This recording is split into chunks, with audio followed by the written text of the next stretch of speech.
अस्सलाम वालेकुम वरहमतुल्लाहि वबरकातुहू।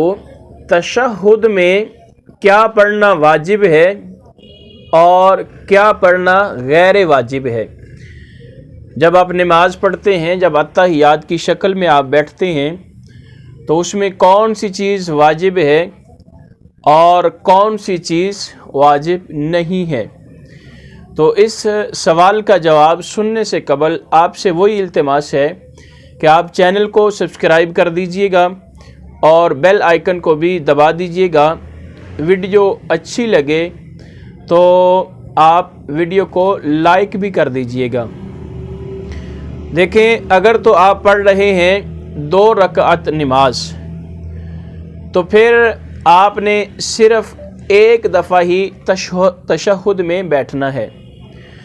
अगर आप पढ़ रहे हैं 4 रकात नमाज, फ़राइज़ हों या सुनन हो, उसमें आपने 2 दफ़ा अत्तहियात में बैठना है।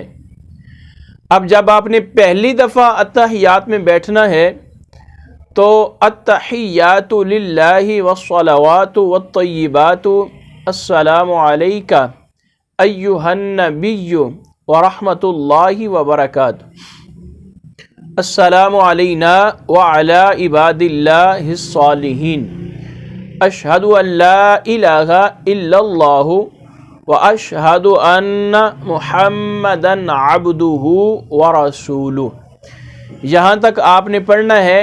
तो ये पहले तशहुद में बैठना, इसको कादा ऊला भी कहते हैं।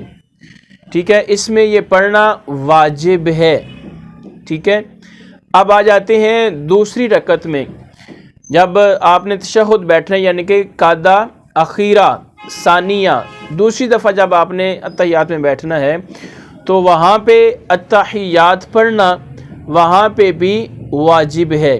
ठीक है, तो पता चला अत्तहियात में बैठकर अत्तहियात पढ़ना, तशहुद पढ़ना, तशहुद में बैठकर तशहुद पढ़ना, ये कादा ऊला हो, पहली हो या दूसरी हो, दोनों में ही वाजिब है। मैं उम्मीद करता हूँ कि आपको मैंने कोशिश की है कि बड़े अच्छे तरीके से बात समझ आ जाए। अगर आपको समझ आ गई है तो इसी तरह के छोटे छोटे मसाइल सुनने के लिए हमारे इस चैनल को ज़रूर सब्सक्राइब कर दीजिएगा। बहुत शुक्रिया। अस्सलामु अलैकुम व रहमतुल्लाह।